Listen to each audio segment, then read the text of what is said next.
بسم اللہ الرحمن الرحیم۔ بیان کیا جاتا ہے کہ غزوہ خیبر کے موقع پر ایک چرواہا حضور اقدس صلی اللہ علیہ وآلہ وسلم کی خدمت میں حاضر ہوا۔ وہ چرواہا یہودیوں کی بکریاں چرایا کرتا تھا۔ جب دیکھا کہ خیبر سے باہر مسلمانوں کا لشکر پڑاؤ ڈالے ہوئے ہے، اس کے دل میں خیال آیا کہ میں جا کر ان سے ملاقات کروں اور دیکھوں کہ یہ مسلمان کیا کہتے ہیں اور کیا کرتے ہیں۔ چنانچہ بکریاں چراتا ہوا مسلمانوں کے لشکر میں پہنچ گیا اور ان سے پوچھا، تمہارا سردار کہاں ہے؟ صحابہ کرام نے فرمایا کہ ہمارے سردار حضور صلی اللہ علیہ وآلہ وسلم اس خیمے کے اندر ہیں۔ پہلے تو اس چرواہے کو ان کی باتوں پر یقین نہیں آیا۔ اس نے سوچا کہ اتنے بڑے سردار ایک معمولی سے خیمے کے اندر کیسے بیٹھ سکتے ہیں۔ اس کے ذہن میں یہ بھی تھا کہ جب آپ اتنے بڑے بادشاہ ہیں تو بہت ہی شان و شوکت اور ٹھاٹ باٹ کے ساتھ رہتے ہوں گے، لیکن وہاں تو کھجور کے پتوں کی چٹائی سے بنا ہوا ایک خیمہ تھا۔ خیر، وہ چرواہا اس خیمے کے اندر آپ صلی اللہ علیہ وآلہ وسلم سے ملاقات کے لیے داخل ہوا اور آپ سے ملاقات کی اور پوچھا کہ آپ کیا پیغام لے کر آئے ہیں اور کس بات کی دعوت دیتے ہیں۔ حضور اقدس صلی اللہ علیہ وآلہ وسلم نے اس کے سامنے اسلام اور ایمان کی دعوت رکھی اور اسلام کا پیغام دیا۔ اس نے پوچھا کہ اگر میں اسلام کی دعوت قبول کر لوں تو میرا کیا انجام ہوگا اور کیا رتبہ ہوگا۔ حضور اقدس صلی اللہ علیہ وآلہ وسلم نے ارشاد فرمایا کہ اسلام لانے کے بعد تم ہمارے بھائی بن جاؤ گے اور ہم تمہیں گلے سے لگائیں گے۔ اس چرواہے نے کہا کہ آپ مجھ سے مذاق کر رہے ہیں؟ میں کہاں اور آپ کہاں؟ میں ایک معمولی سا چرواہا ہوں اور میں ایک سیاہ فام انسان ہوں۔ میرے بدن سے بدبو آ رہی ہے، ایسی حالت میں آپ مجھے کیسے گلے سے لگا سکتے ہیں؟ حضور اقدس صلی اللہ علیہ وآلہ وسلم نے فرمایا کہ ہم تمہیں ضرور گلے سے لگائیں گے اور تمہارے جسم کی سیاہی کو اللہ تعالیٰ مٹا دے گا اور اللہ تعالیٰ تمہارے جسم سے اٹھنے والی بدبو کو خوشبو سے تبدیل کر دیں گے۔ یہ بات سن کر وہ فوراً مسلمان ہو گیا اور کلمہ شہادت پڑھ لیا۔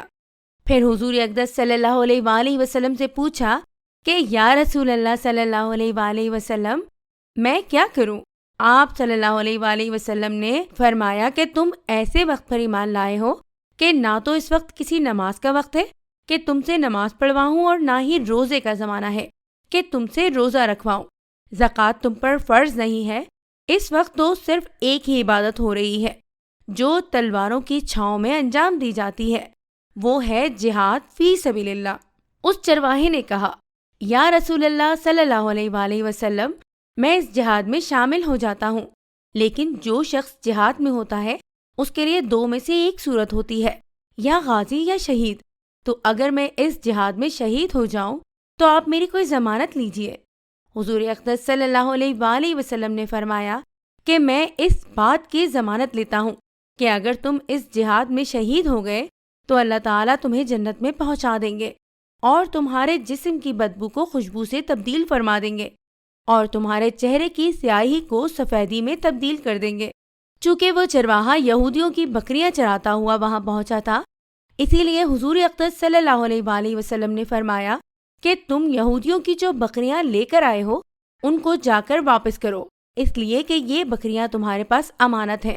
اس بات سے یہ اندازہ لگائیں کہ جن لوگوں کے ساتھ جنگ ہو رہی ہے، جن کا محاصرہ کیا ہوا ہے، ان کا مال غنیمت ہے، لیکن چونکہ وہ چرواہا بکریاں معاہدے پر لے کر آیا تھا، اس لیے آپ نے حکم دیا کہ پہلے وہ بکریاں واپس کر آؤ، پھر آ کر جہاد میں شامل ہونا۔ چنانچہ اس چرواہے نے جا کر بکریاں واپس کی اور واپس آ کر جہاد میں شامل ہوا اور شہید ہو گیا۔ جب جنگ ختم ہو گئی تو حضور اقدس صلی اللہ علیہ وآلہ وسلم لشکر کا جائزہ لینے لگے۔ ایک جگہ آپ نے دیکھا کہ صحابہ کرام کا مجمع اکٹھا ہے۔ جب آپ قریب پہنچے تو ان سے پوچھا کہ کیا بات ہے؟ صحابہ کرام نے فرمایا، جو لوگ جنگ میں شہید ہو گئے ہیں ان میں سے ایک آدمی ایسا بھی ہے کہ جس کو ہم میں سے کوئی نہیں پہچانتا۔ آپ صلی اللہ علیہ وآلہ وسلم نے فرمایا کہ مجھے دکھاؤ۔